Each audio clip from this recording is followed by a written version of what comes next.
नमस्कार दोस्तों, कैसे हैं आप सभी? अच्छे होंगे। मैं Sonu Lohia SSC GD mock test series में आपका हार्दिक स्वागत करता हूं। आज के जो हमारे प्रश्न होंगे तो आप आएंगे मेरे साथ और जुड़ेंगे, तो जो आज के आपके मॉक टेस्ट के प्रश्न हैं उनको हम सभी मिलकर के हल करने का प्रयास करेंगे। तो देखते हैं जो आज के आपके क्वेश्चन है मॉक टेस्ट के आधार पर, उन्हें देखेंगे। इसमें आपके सामने प्रथम क्वेश्चन है कि जल में उगने वाली जो वनस्पति है इसे हम किस नाम से जानते हैं। तो जल में उगने वाली जो वनस्पति है इसे किस नाम से जानते हैं आपको बताना है। ये आपके सामने ऑप्शन है, हाइड्रोफाइट है, मेसोफाइट है, क्रायोफाइट है या लिथोफाइट है। आपको बताना है कमेंट करके, जल में उगने वाली वनस्पति को हम किस नाम से जानते हैं। बताएंगे सभी कमेंट करके, हाइड्रोफाइट, मेसोफाइट, क्रायोफाइट या लिथोफाइट। जी, ऑप्शन ए में क्या है? ऑप्शन ए क्या है आपका? हाइड्रोफाइट। क्या है? हाइड्रोफाइट। जल में उगने वाली वनस्पति को हम किस नाम से जानते हैं? हाइड्रोफाइट। तो आपको याद रखना है जल में उगने वाली वनस्पति क्या है? हाइड्रोफाइट। और इसमें जैसे मीसोफाइट, क्रायोफाइट, लिथोफाइट आप देख रहे हैं, तो इसमें आप थोड़ा सा ये पहचान कर लेंगे कि कौन सी जो वनस्पति है कौन से क्षेत्र में आपकी मिलेगी, कौन सी वनस्पति कौन से क्षेत्र में आपकी मिलेगी, तो ये थोड़ा सा क्लियर हो जाएगा। तो इसमें आपको याद रखना है क्लियर में, इसमें आपकी कौन सी वनस्पति कौन से क्षेत्र में आपकी मिलेगी, तो ये थोड़ा सा आप ध्यान करेंगे। अब यहाँ पे एग्जाम्पल 4, जैसे कोई ग्लोब है, ये आपका ग्लोब है। अब ग्लोब के आधार पर इसमें हमें थोड़ा सा इसमें देखना है। ग्लोब के आधार पर जैसे आप बीचों बीच में से एक रेखा खींचते हैं, बीचों बीच में से रेखा आप खींचेंगे इस तरीके से, बीचों बीच में से आपकी रेखा खींची, तो इसको क्या बोल दे आप बोल देते हैं इसको विषुवत रेखा। क्या नाम है? विषुवत रेखा। उसके बाद इसमें आप 23 सही 1/2, अगर आपसे पूछा जा रहा है कि 23 सही 1/2 जो उत्तरी रेखा है, 23 सही 1/2 उत्तरी रेखा क्या है? कर्क रेखा है। ऐसे आपसे पूछा जाएगा जो 23 सही 1/2 दक्षिणी रेखा है, ये वाली जो आपकी रेखा है इसको क्या बोलोगे आप? मकर रेखा। और ऐसे आपसे पूछा जाएगा ऊपर की तरफ जो है आपका, ये है आपकी 66 सही 1/2, 66 सही 1/2 उत्तरी रेखा क्या है? अंटार्कटिक रेखा। और आपसे पूछेगा ऐसे ही नीचे इसमें 66 सही 1/2 नीचे वाली जो रेखा है इसे क्या बोलेंगे? अंटार्कटिक रेखा। क्या बोलेंगे? अंटार्कटिक रेखा। तो आपने जाना ये अंटार्कटिक रेखा है। अब इनके मैं नामकरण इसमें रख देता हूं कि नाम क्या है इनके। तो नाम आप थोड़ा सा इसमें देखेंगे नाम क्या क्या है। तो नाम आपको देखेंगे कि नाम कौन कौन से हैं जी। नाम देखते हैं इसमें नाम। ऊपर वाली जो है ये कौन सी रेखा है? ये है आर्कटिक रेखा। कौन सी रेखा है? आर्कटिक रेखा। ऊपर वाली आर्कटिक रेखा है। नीचे वाली अगर आपसे पूछ रहा है कौन सी रेखा है, इससे नीचे आप देखेंगे ये क्या हो गया? 66 सही 1/2, 66 सही 1/2 उत्तरी रेखा आर्कटिक रेखा। नेक्स्ट आप देखेंगे आप 23 सही 1/2, क्या है? 23 सही 1/2 उत्तरी रेखा क्या है? इसका नाम क्या है? इसका नाम आप जानते हैं, क्या नाम है इसका? इसका नाम है जी कर्क रेखा। क्या नाम है आपका? कर्क रेखा। और उसके बाद 0 डिग्री अक्षांश रेखा क्या है? 0 डिग्री अक्षांश रेखा ये आपकी विषुवत रेखा। इससे थोड़ा सा क्वेश्चन बनने वाला है, ये इसलिए लिख रहा हूं मैं आपके सामने विषुवत रेखा। और आपसे पूछेगा 23 सही 1/2 दक्षिण रेखा क्या है? ये आपकी मकर रेखा। कौन सी रेखा है? मकर रेखा। और उसके बाद है आपसे पूछा जाए 66 सही 1/2 दक्षिण रेखा क्या है? इसका नाम है अंटार्कटिक रेखा। क्या नाम है? अंटार्कटिक रेखा। अंटार्कटिक रेखा ये इसका नाम है। अब इसमें क्या है? इसमें जो ये आपका बीच वाला जो क्षेत्र है, यहाँ पे जो आपका ये बीच वाला क्षेत्र है, ये वाला क्षेत्र, यहाँ पे जो आपके उगने वाली वनस्पति है इसको हम किस नाम से जानेंगे? ये वाला जो क्षेत्र है, तो यहाँ पर जो उगने वाली वनस्पति है इसमें उगने वाली वनस्पति को हम किस नाम से जानेंगे? ये वाला जो आपका क्षेत्र है, यहाँ पर अगर वनस्पति उगती है तो इस वाले क्षेत्र को हम किस नाम से जानेंगे? इस वाले क्षेत्र को अगर आपसे नाम पूछ रहा है कि कौन सा नाम है, ये आपको ध्यान रखना है कौन सा नाम है। तो यहाँ पे इसको याद रखेंगे, इस वाले क्षेत्र को उष्णकटिबंध क्षेत्र बोलते हैं। और यहाँ पे जो उगने वाली वनस्पति है इसे बोलेंगे ट्रोपोफाइट। क्या बोलेंगे? ट्रोपोफाइट। क्या बोलेंगे जी? ट्रोपोफाइट। क्या बोलेंगे इसे?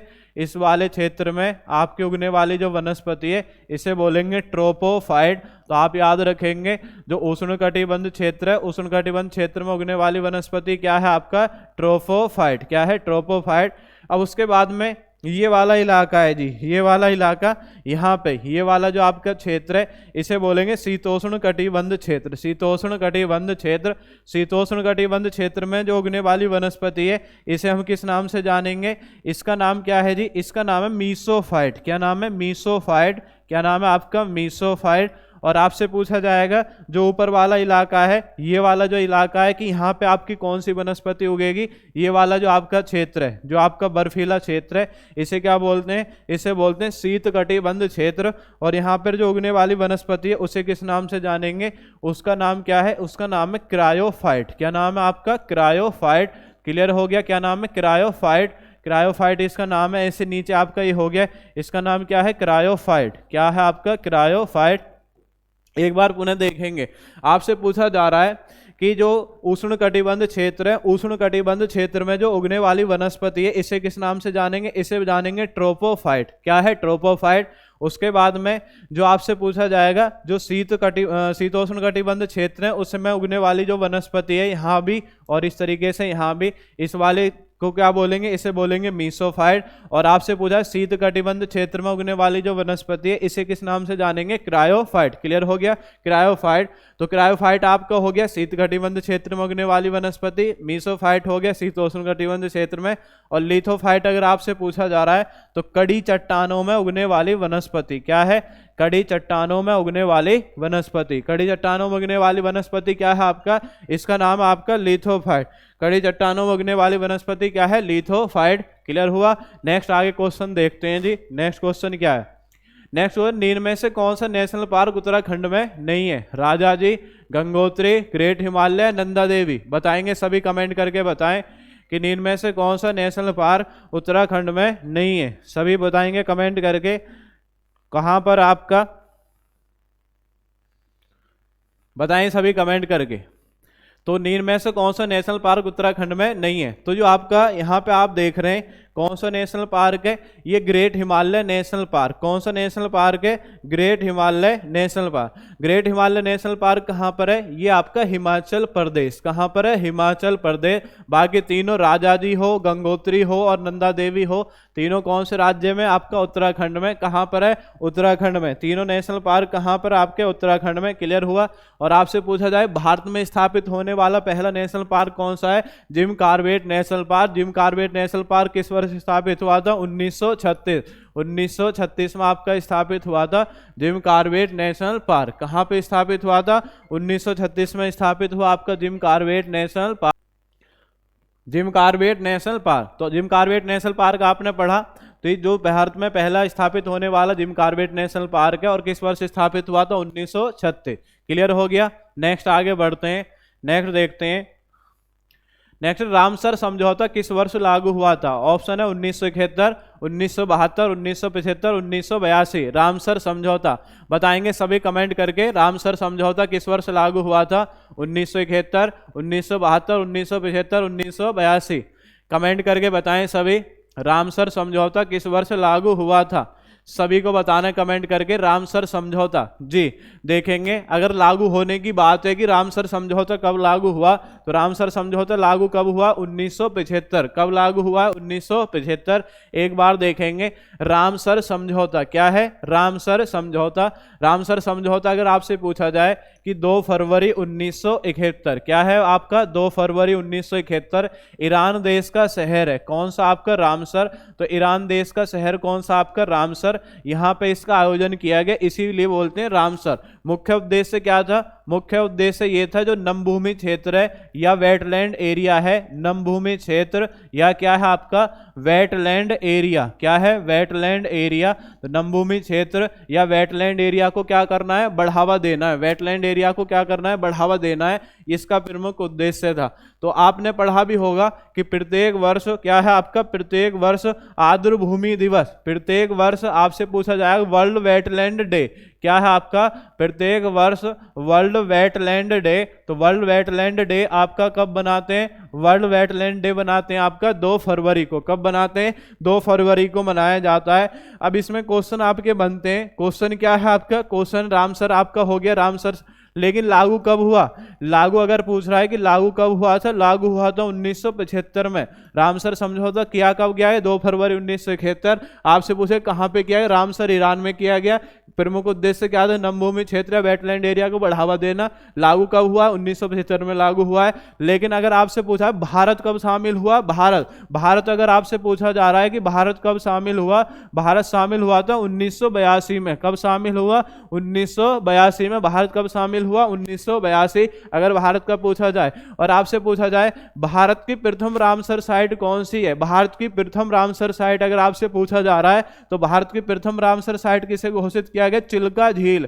कौन सी झील है जी, चिल्का झील। भारत की प्रथम रामसर साइट क्या है, चिल्का झील। चिल्का झील कहां पर है, उड़ीसा में। कहां पर है, उड़ीसा में। तो याद रखेंगे भारत की प्रथम रामसर साइट क्या थी, चिल्का झील, उड़ीसा। क्लियर हो गया। ये आपके रामसर समझौता से संबंधित क्वेश्चन है, आपके मोस्ट इंपोर्टेंट क्वेश्चन है सभी। क्लियर हुआ। नेक्स्ट आगे देखते हैं, नेक्स्ट क्वेश्चन क्या है। नेक्स्ट, बैंकिंग क्षेत्र से संबंधित यूपीआई सेवा की शुरुआत किस वर्ष की गई, 2010, 2015, 2016, 2020। बताएंगे कमेंट करके सभी जी। यूपीआई सेवा की शुरुआत किस वर्ष की गई थी, यूपीआई सेवा, यूनिफाइड पेमेंट इंटरफेस इसकी फुल फॉर्म है। कमेंट करके बताएं यूपीआई सेवा की शुरुआत किस वर्ष की गई, 2016। किस वर्ष की गई है, 2016। यूपीआई सेवा की शुरुआत हुई है जी 2016। तो आप पढ़ते हैं यूपीआई सेवा, यूपीआई क्या है, यूनिफाइड, क्या है, unified payment interface, unified payment interface. ये इसकी फुल फॉर्म है, यूनिफाइड पेमेंट इंटरफेस, ये इसकी फुल फॉर्म है यूपीआई सेवा की, यूनिफाइड पेमेंट इंटरफेस। शुरुआत अगर आपसे पूछ रहा है तो शुरुआत आप याद रखेंगे 2016। कार्य क्या होता है, तो आप इसमें क्या है, फोन के जरिए, ठीक है। तो आप फोन के जरिए क्या है, एक खाते से दूसरे खाते में, तो जैसे फोन पे है, गूगल पे है, इनके माध्यम से क्या है, एक खाते से दूसरे खाते में राशि ट्रांसफर कर सकते हैं। राशि ट्रांसफर करने के लिए इसका प्रयोग किया जाता है। तो इसमें जैसे फोन पे है, गूगल पे, और आपसे पूछा जाए एक दिन में, या आप कह सकते 24 घंटे में आप अधिकतम कितनी धनराशि भेज सकते हैं, इसके माध्यम से इसमें लिमिट रहती है कि एक दिन में आप अधिकतम कितने लाख रुपए, 1 लाख रुपए ट्रांसफर कर सकते हैं। और एक दिन में कितने ट्रांजैक्शन कर सकते हैं, एक दिन में अगर ट्रांजैक्शन पूछ रहा है तो एक दिन में आप मैक्सिमम कितने, 10 बार ट्रांजैक्शन कर सकते हैं। कितने बार, आपका 10 बार। क्लियर हो गया। यूपीआई यूनिफाइड पेमेंट इंटरफेस, शुरुआत 2016। कार्य आप पढ़ते हैं कि एक खाते से दूसरे खाते में मोबाइल फोन के जरिए राशि ट्रांसफर करने के लिए करते हैं 24 घंटे में। तो आपने पूछा है कि 1 लाख रुपए अधिकतम आप इसमें ट्रांसफर कर सकते हैं, और आपसे पूछा जाएगा कि कितनी बार, 10 बार। क्लियर हो गया, कितनी बार, आपका 10 बार। नेक्स्ट आगे बढ़ेंगे, नेक्स्ट क्वेश्चन देखेंगे जी। किस पंचवर्षीय योजना को राम मनमोहन योजना भी कहते हैं, किस पंचवर्षीय योजना को राम मनमोहन योजना कहते हैं। ऑप्शन में 6, 7, 8, 9। कि कौन सी पंचवर्षीय योजना, छठी है, 7वीं, 8वीं, 9वीं। कौन सी पंचवर्षीय योजना को राम मनमोहन योजना के नाम से जाना जाता है, बताएंगे सभी कमेंट करके। राम मनमोहन योजना कहा जाता है, तो ऐसी कौन सी पंचवर्षीय योजना है, छठी है, 7वीं, 8वीं, 9वीं। पंचवर्षीय योजना आपने पढ़ा होगा, पंचवर्षीय योजना। यहां से क्वेश्चन आपका पंचवर्षीय योजना। तो पंचवर्षीय योजनाओं का निर्माण कौन करता था, आप सब जानते हैं। पंचवर्षीय योजनाओं का निर्माण कौन करता था, योजना आयोग। कौन करता था, आपका योजना आयोग। बहुत बार आपका क्वेश्चन पूछा है, योजना आयोग। अंतिम अनुमोदन अगर आपसे पूछा जा रहा है कि अंतिम अनुमोदन कौन देता था, अंतिम अनुमोदन कौन देता था, एनडीसी। कौन देता था, एनडीसी, राष्ट्रीय विकास परिषद। आपसे पूछा जाएगा प्रथम पंचवर्षीय योजना, तो प्रथम पंचवर्षीय योजना आपने पढ़ी होगी 1951 से 1956 तक इसका कार्यकाल रहा था। और किस पर आधारित थी, इसका मॉडल क्या था। मॉडल अगर आपसे पूछ रहा है कि कौन से मॉडल पर आधारित थी, अगर मॉडल पूछ रहा है, मॉडल आप पढ़ते हैं हेराल्ड डॉमर मॉडल। कौन सा मॉडल है, हेराल्ड डॉमर मॉडल। कौन सा मॉडल है, हेराल्ड डॉमर मॉडल। ये बहुत आता है। और द्वितीय पंचवर्षीय योजना अगर आपसे पूछ रहा है कौन से, आपके द्वितीय पंचवर्षीय योजना का जो समय है आप याद रखेंगे, द्वितीय 1956 से 1961। और आपसे पूछा जा रहा है मॉडल क्या है जी, मॉडल अगर आपसे पूछा जा रहा है मॉडल क्या है, मॉडल याद रखेंगे कौन सा मॉडल है, पीसी महालनोबिस मॉडल पर आधारित थी। PC Mahalanobis PC Mahalanobis model पर आधारित थी। कौन सा था आपका? पीसी महालनोबिस मॉडल पर ये आधारित थी। दूसरी वाली, पहली वाली में क्या, कृषि पर आपका जोर दिया गया, और दूसरी वाली में उद्योग धंधों पर आपका जोर दिया गया। दूसरी वाली में उद्योग धंधों पर आपका जोर दिया गया। इधर देखते हैं, वैसे बहुत सारा आपका वर्गीकरण है, लेकिन कम से कम इतना याद जरूर रखेंगे। आपसे पूछा किस पंचवर्षीय योजना को राम मनमोहन, तो 8वीं वाली जो आपकी पंचवर्षीय योजना है इसको राम मनमोहन योजना कहा जाता है, 8वीं। और इसका कार्यकाल क्या था? 1992 से 1997। 1992 से 1997, क्योंकि उस समय जो प्रधानमंत्री थे कौन थे? पीवी नरसिम्हा राव। तो पीवी नरसिम्हा राव, और आपने पढ़े होंगे जो आपके वर्तमान में मतलब पीछे आपके प्रधानमंत्री रहे मनमोहन सिंह, ठीक है। तो इन दोनों को मिला करके राम मनमोहन योजना के नाम से इसे जाना जाता है। क्लियर हो गया? आगे बढ़ेंगे, नेक्स्ट क्वेश्चन देखते हैं जी। नेक्स्ट है, बिम्सटेक समूह की स्थापना किस वर्ष की गई थी? बिम्सटेक समूह, कौन सा समूह है? बिम्सटेक समूह। बिम्सटेक आप पढ़ते हैं कि किस वर्ष इसकी स्थापना हुई है? 1995, 1997, 1985, 1967। बताएंगे सभी कमेंट करके। बिम्सटेक समूह, बिम्सटेक समूह, bay of Bengal initiative multi sectoral technical and economic cooperation, ये इसकी फुल फॉर्म बनती है। पहले इसका और नाम था, अब चेंज होकर के ये आपकी फुल फॉर्म है बिम्सटेक। क्या है आपका? बिम्सटेक। आपका क्या है क्वेश्चन? बिम्सटेक। तो बिम्सटेक की अगर फुल फॉर्म की बात करें, BIMSTEC bay of Bengal initiative multi sectoral technical and economic cooperation, ये इसकी फुल फॉर्म है। तो इसमें कौन कौन से सदस्य देश हैं? देखो, याद करने के लिए इसे आप ऐसे भी याद रख सकते हैं, बिम्सटेक। तो आप पहले इनको देख लेंगे, बिम्सटेक। बी से क्या बन जाएगा? बी से अगर आपसे पूछ रहा है कि बी से क्या बनेगा, बी से बन जाएगा बांग्लादेश। क्या बन जाएगा आपका? बी से बन जाएगा बांग्लादेश। क्या बन गया? बी से बांग्लादेश। आई से क्या बन गया? आई से बन गया आपका इंडिया, इंडिया बन गया। एम से क्या बन जाएगा? एम से बन जाएगा म्यांमार, क्योंकि बंगाल की खाड़ी के आसपास के देश हैं। एस से क्या बन जाएगा? एस से बन जाएगा श्रीलंका। क्या बन जाएगा? श्रीलंका। टी से क्या बन जाएगा? टी से बन जाएगा थाईलैंड, थाईलैंड बन गया आपका। टी से बन गया थाईलैंड। ई सी से क्या बना? Economic cooperation. तो पहले आपके 5 सदस्य देश थे, बांग्लादेश, इंडिया, म्यांमार, श्रीलंका और आपका थाईलैंड। ये 5 सदस्य देश थे। लेकिन भारत के 2 पड़ोसी देश आपने पढ़े होंगे, नेपाल और भूटान। तो नेपाल और भूटान भी आपके कहने लगे कि हमको भी इसमें शामिल कर लें, फिर नेपाल और भूटान को बाद में आपका शामिल कर लिया। तो ऐसे तो इनको याद रख सके हैं, और फिर उसके बाद 2 और याद रखेंगे, एक कौन है? नेपाल है, और एक कौन है? आपका भूटान है। तो कुल सदस्य देश आपको याद रखना है कितने? कुल सदस्य देश, कुल सदस्य देश आपके कितने हैं जी? 7। कुल सदस्य देश कितने? 7। तो जैसे आप ये पढ़ेंगे, ये वाला जो आपका हिस्सा है, तो यहाँ पे ये क्या है? ये बंगाल की खाड़ी के आसपास के देश हैं, बंगाल की खाड़ी, बंगाल की खाड़ी के। तो ये तो हो गया आपका भारत। ऊपर की तरफ आप इस तरीके से बढ़ेंगे, यहाँ पे कौन है? यहाँ पे नेपाल है, यहाँ पे कौन है? भूटान है। फिर ऐसे आप पढ़ेंगे, ये कौन है जी? ये आपका बांग्लादेश, बांग्लादेश आपका ये। फिर इधर आप देखेंगे, ये वाला जो आपका है ये कौन है? ये आपका म्यांमार। कौन है आपका? म्यांमार। उधर आप बढ़ेंगे, इधर कौन है? इधर आपका थाईलैंड। इधर आप देखेंगे, इधर कौन है आपका? श्रीलंका। कौन है आपका? श्रीलंका। कितने हो गए? 1 2 3 4 5 6 और आपका 7। तो कितने सदस्य देश है इसमें? आपके 7 सदस्य देश हैं। लेकिन अगर स्थापना पूछे तो स्थापना याद रखेंगे 1997। स्थापना कब हुई थी? 1997। और बिम्सटेक समूह अगर आपसे पूछा जा रहा है कि बिम्सटेक समूह का मुख्यालय कहाँ पर है? बिम्सटेक, तो बिम्सटेक का मुख्यालय आप याद रखेंगे, बिम्सटेक का मुख्यालय कहाँ पर है? ढाका में। कहाँ पर है बिम्सटेक का मुख्यालय? मुख्यालय अगर आपसे पूछ रहा है तो बांग्लादेश की कैपिटल क्या है? ढाका। यहाँ पर इसका हेडक्वार्टर। क्लियर हो गया? आगे बढ़ते हैं, नेक्स्ट क्वेश्चन देखेंगे जी। नेक्स्ट है, कोरबा छत्तीसगढ़ किसके उत्पादन के लिए प्रसिद्ध है? कोरबा छत्तीसगढ़ किसके उत्पादन के लिए प्रसिद्ध है? लोहा, सोना, एल्यूमिनियम, कोयला। बताएंगे सभी कमेंट करके। कोरबा छत्तीसगढ़ किसके उत्पादन के लिए प्रसिद्ध है? लोहा, सोना, एल्यूमिनियम, कोयला। कोरबा, कोरबा छत्तीसगढ़ में एक आपका स्थान है और किसके उत्पादन के लिए प्रसिद्ध है? कोरबा। बताएंगे सभी, कोरबा छत्तीसगढ़ में किसके उत्पादन के लिए प्रसिद्ध है? सभी कमेंट करके बताएं जी। आसान सा क्वेश्चन है, कोरबा छत्तीसगढ़ किसके उत्पादन के लिए प्रसिद्ध है? कोरबा छत्तीसगढ़ किसके उत्पादन के लिए प्रसिद्ध है? सभी बताएंगे कमेंट करके, कोरबा छत्तीसगढ़ किसके उत्पादन के लिए प्रसिद्ध है? बताएंगे सभी कमेंट करेंगे। कोरबा छत्तीसगढ़, आसान सा क्वेश्चन है, बहुत आसान क्वेश्चन है। ये आपका जो खनिज आप पढ़ते हैं तो वहीं से आपका क्वेश्चन है। कोरबा छत्तीसगढ़ क्या है आपका? कोरबा छत्तीसगढ़ किसके उत्पादन के लिए प्रसिद्ध है? बताएंगे सभी। कोरबा छत्तीसगढ़ किसके उत्पादन के लिए प्रसिद्ध है? क्या है आपका स्थान?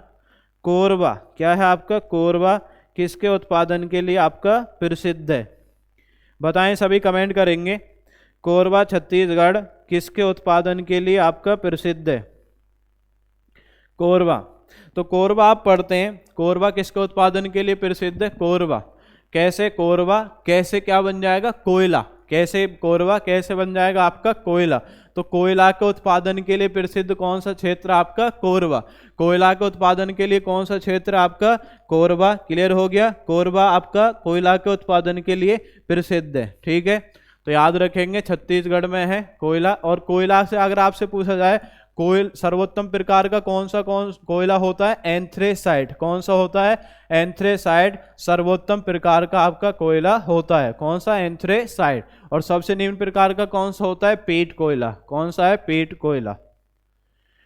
कौन सी परियोजना चंबल नदी पर स्थित नहीं है? गांधी सागर, जवाहर सागर, राणा सागर, बाण सागर। बताएंगे सभी कमेंट करके। चंबल नदी पर कौन सी परियोजना स्थित नहीं है? गांधी सागर है, जवाहर सागर है, ये जवाहर है, ये आधी जय नहीं है, पूरी जय है, ये जवाहर सागर। क्या है आपका? जवाहर सागर, राणा सागर, बाण सागर। कमेंट करके बताएंगे सभी। तो आप बताएं कौन सी परियोजना। तो आप पढ़ते हैं जो बाण सागर परियोजना है ये कौन सी नदी पर है? ये है सोन नदी पर। कौन सी नदी है? सोन नदी पर। और राज्य कौन सा आपका? एमपी। कौन सा राज्य है? एमपी। गांधी सागर की बात करें तो ये कौन सी नदी आपकी? चंबल नदी पर है। चंबल नदी पर। राज्य अगर आपसे पूछ रहा है तो आप याद रखें एमपी। जवाहर सागर, राणा सागर दोनों अगर आपसे पूछ रहा है कौन सी नदी है? चंबल नदी है। लेकिन राज्य कौन सा है? राज्य है आपका राजस्थान। कौन सा राज्य है? राजस्थान। क्लियर हो गया? तो आपसे पूछे गांधी सागर चंबल पर एमपी में है, जवाहर सागर राणा सागर चंबल पर राजस्थान में, बाण सागर सोन नदी पर एमपी में। और एक और है ऐसे ही सागर वाला, ये आपको याद रखेंगे। एक और है नागार्जुन सागर। कौन सा आपका? नागार्जुन सागर। नागार्जुन सागर अगर आपसे पूछ रहा है तो कौन सी नदी है? कृष्णा नदी। कौन सी नदी? कृष्णा नदी। और राज्य अगर पूछे तो कौन सा है? आंध्र प्रदेश। कौन सा राज्य है? आंध्र प्रदेश। तो याद रखेंगे नागार्जुन सागर, कृष्णा नदी, आंध्र प्रदेश। आगे बढ़ेंगे, नेक्स्ट क्वेश्चन देखते हैं जी। कावेरी नदी की सहायक नदी नहीं है? अमरावती, अर्कावती, हेमावती, इंद्रावती। सारी वती है, अमरावती, अर्कावती, हेमावती, इंद्रावती। बताएंगे सभी कमेंट करके। कावेरी नदी, कावेरी नदी आप पढ़ते हैं कुर्ग कर्नाटक से निकलती है। और दक्षिण भारत की गंगा किसे बोलते हैं? कावेरी नदी को। कुर्ग कर्नाटक से निकलती है, दक्षिण भारत की गंगा क्या है? कावेरी नदी। आपको बताएं इनमें से कौन सी सहायक नदी नहीं है? तो इसमें जो आप इंद्रावती देख रहे हैं, इंद्रावती, इंद्रावती आपकी गोदावरी की सहायक नदी है। कौन सी नदी की है? गोदावरी नदी की सहायक नदी है। बाकी तीनों अमरावती, अर्कावती, हेमावती, ये तीनों कौन सी नदी की सहायक नदी है? कावेरी नदी की। क्लियर हो गया? नेक्स्ट क्वेश्चन है, म्यांमार किस राज्य के साथ सीमा नहीं बनाता? म्यांमार, अरुणाचल प्रदेश, मणिपुर, नागालैंड, मेघालय। म्यांमार आपने पढ़ा होगा। म्यांमार तो जो भारत शासन अधिनियम 1935, भारत शासन अधिनियम 1935 के आधार पर भारत का जो पूर्वी क्षेत्र था म्यांमार, इसे भारत से अलग कर दिया गया था। जब बोलते थे बर्मा, क्योंकि म्यांमार का ही पुराना नाम क्या है? बर्मा। क्लियर हो गया? तो 1935 अधिनियम के द्वारा अलग कर दिया गया था। अब आपको बताना किस राज्य के साथ सीमा नहीं बनाता? तो म्यांमार, म्यांमार का एक कोड है जो सीमा बनाने वाले राज्य है। म्यांमार से आना मामी। क्या है आपका? म्यांमार से आना मामी, ये इसका आपका कोड है। यहीं से आपके निकल के आ जाएंगे सारे राज्य कि कौन कौन से राज्य आपका म्यांमार के साथ सीमा बनाते हैं, कौन कौन से राज्य म्यांमार के साथ सीमा बनाते हैं। ठीक है, म्यांमार हो गया। आ से क्या बन जाएगा? आ से बन गया आपका अरुणाचल प्रदेश। क्या बन गया? अरुणाचल प्रदेश। अरुणाचल प्रदेश हो गया। ना से क्या बनेगा जी? ना से बन जाएगा नागालैंड। क्या बन जाएगा? नागालैंड बन जाएगा। मैं से क्या बन जाएगा? मैं से बन जाएगा मणिपुर। और मी से क्या बन जाएगा? मी से बन जाएगा मिजोरम। कौन बन जाएगा? मिजोरम। कौन बनेगा? मिजोरम। तो ये चार राज्य हैं जो आपके किसके साथ सीमा बनाते हैं? म्यांमार के साथ। म्यांमार के साथ सीमा बनाते हैं चार राज्य। तो इसमें कौन सा नहीं है आपका? मेघालय। कौन सा नहीं है आपका? मेघालय राज्य जो म्यांमार के साथ सीमा नहीं बनाता। क्लियर हो गया? भारत की सबसे अधिक अंतर्राष्ट्रीय सीमा किस देश के साथ लगती है? बांग्लादेश के साथ, 4096 किलोमीटर। तदर्थ न्यायमूर्ति की नियुक्ति किसके द्वारा की जाती है? राष्ट्रपति, प्रधानमंत्री, मुख्य न्यायाधीश, इन सभी के द्वारा। तदर्थ न्यायाधीश, तदर्थ न्यायाधीश केवल आपका सुप्रीम कोर्ट में बनता है, आपने पढ़ा होगा। और तदर्थ न्यायाधीश की नियुक्ति का जो आपका प्रावधान है, कौन सा आर्टिकल है? आर्टिकल 127। आर्टिकल 127 में मिलता है, और आर्टिकल 127 में सुप्रीम कोर्ट में तदर्थ न्यायाधीश की नियुक्ति की जाती है, केवल सुप्रीम कोर्ट में। तदर्थ न्यायाधीश की नियुक्ति का प्रावधान हमने कौन से देश से लिया है? फ्रांस देश से लिया है। कौन से देश से लिया है? फ्रांस देश से।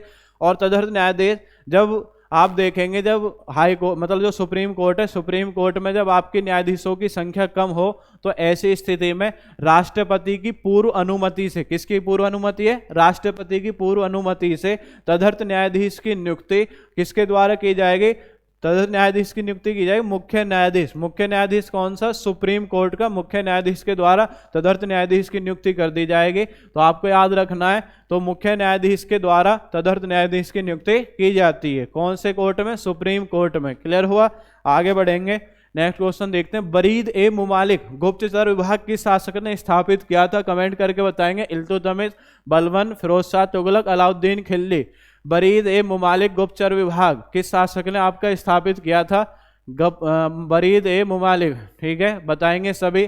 तो ऐसे आपको बताएं, इल्तुतमिश है, बलबन है, फिरोज शाह तुगलक है, अलाउद्दीन खिलजी है। कमेंट करके बताएंगे सभी।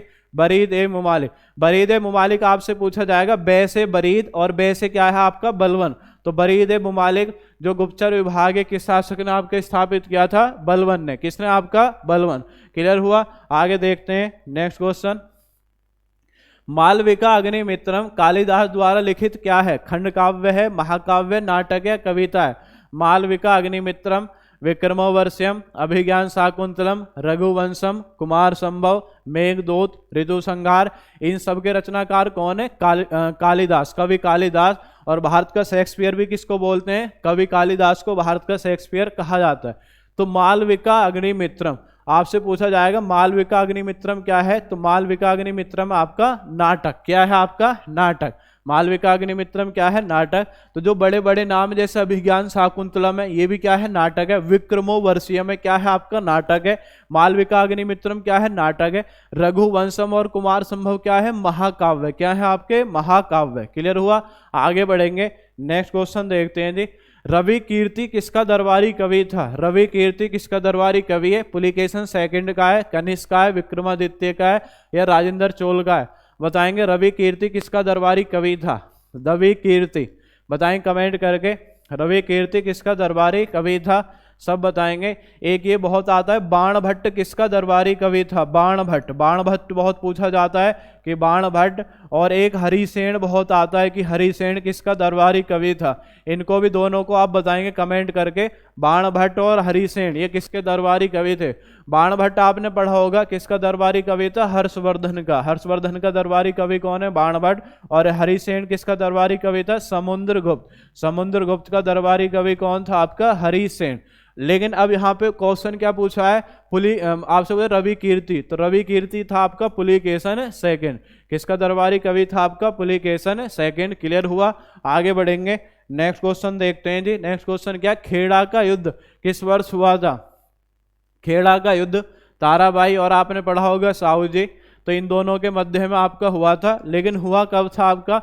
1507, 1607, 1707, 1807। बताएंगे सभी को, सभी बताएंगे कमेंट करके। तो ये किस वर्ष हुआ था आपका? 1707। कब हुआ था आपका? 1707। क्लियर हुआ? आगे बढ़ेंगे। शरीर के अंदर लोहे की कमी से उत्पन्न होने वाला रोग कौन सा है? तो जब हमारे शरीर में लोहे की कमी हो जाती है, आयरन की कमी हो जाती है, तो कौन सा रोग होता है? वर्णांधता होता है, रतौंधी होता है, रक्तहीनता होता है, तपेदिक होता है? बताएंगे सभी कमेंट करके कि कौन सा रोग आपका होता है शरीर के अंदर लोहे की कमी होने से। तो आप याद रखेंगे कौन सा रोग है? रक्तहीनता। क्या है आपका? रक्तहीनता। यानी जो हमारे शरीर में किसकी कमी हो जाती है? तो हमारे शरीर में रक्तहीनता का मतलब क्या है? ब्लड की कमी। किसकी कमी हो जाती है? रक्त की कमी हो जाएगी, ब्लड की कमी हमारे शरीर में हो जाएगी। तो इसको क्या बोलते हैं? रक्तहीनता। क्या बोलेंगे? रक्तहीनता। क्लियर हुआ? आगे बढ़ते हैं, नेक्स्ट क्वेश्चन देखते हैं जी। निम्नलिखित में से कौन सा जल जनित है? क्या है आपका? कौन सा जल जनित रोग है? कौन सा जल जनित रोग है? चेचक है, मलेरिया है, हैजा है, तपेदिक है? बताएंगे कमेंट करके कौन सा जल जनित रोग है। चेचक, मलेरिया, हैजा, तपेदिक। चेचक के टीके खोज किसने की थी? एडवर्ड जेनर ने। मलेरिया के टीके खोज किसने की थी? रोनाल्ड रॉस ने। आपने पढ़ा होगा मादा एनोफिलीज मच्छर के काटने से कौन सा रोग होता है? मलेरिया। कौन सा रोग होता है आपका? मलेरिया। आपको बताना है कि जल जनित रोग कौन सा आपका? हैजा। कौन सा आपका जल जनित रोग कौन सा है? हैजा। क्लियर हो गया, क्या है आपका? हैजा। नेक्स्ट क्वेश्चन है, आकाश का नीला रंग किस कारण दिखाई देता है? प्रकाश का प्रकीर्णन है, प्रकाश का परिक्षेपण है, प्रकाश का व्यतिकरण है, सूर्य द्वारा नीले प्रकाश का अन्य रंगों की तुलना में अधिक उत्सर्जन है। आपको बताना है नील में से कौन सा कारण है। पढ़ लेंगे आप सभी। मैं थोड़ा सा साइड हो जाता हूं।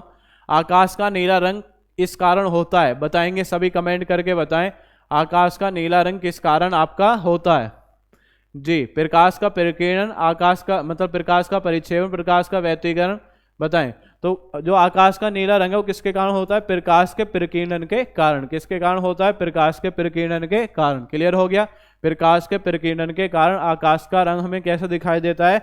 नीला दिखाई देता है आकाश का रंग। आकाश का रंग हमें दिखता है आपका नीला।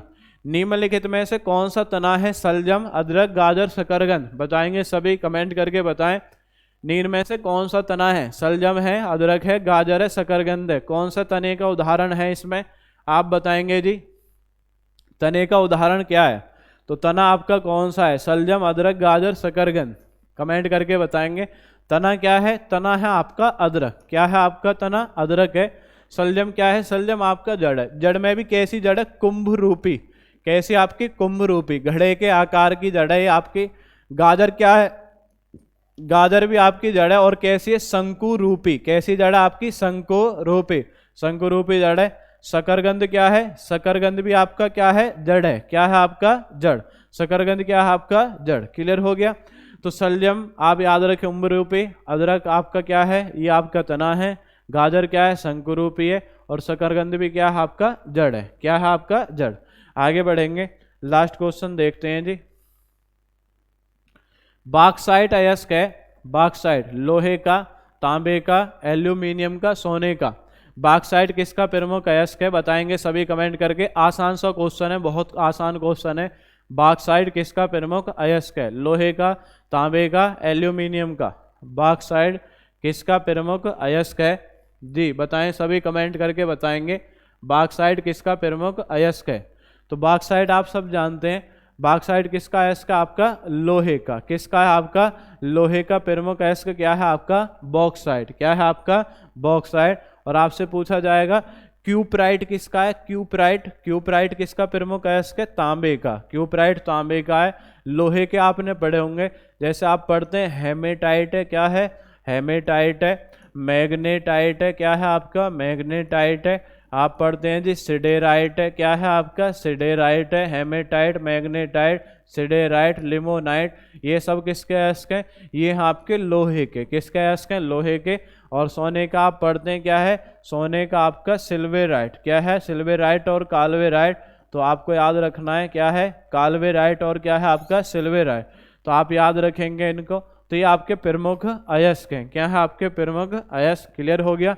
तो आपसे बॉक्साइट पूछा है, तो एल्यूमिनियम का प्रमुख अयस्क क्या है आपका? बॉक्साइट। तो आज का मॉक टेस्ट था और आप सभी ने हल किया इसमें और अपना स्कोर देखा होगा कि आप कितने क्वेश्चन इसमें सही कर पाए। तो ऐसे आप हमारे साथ जुड़े रहें। और जो एसएससी जीडी का आपका एग्जाम है, तो जो भी आपका मॉक टेस्ट किया जा रहा है उसमें आप प्रतिभाग करेंगे और आप उसमें देखेंगे कि आपने किस तरीके से प्रदर्शन किया है। तो इसी के साथ मैं आपसे विदाई लेता हूँ। धन्यवाद। जय हिंद, जय भारत।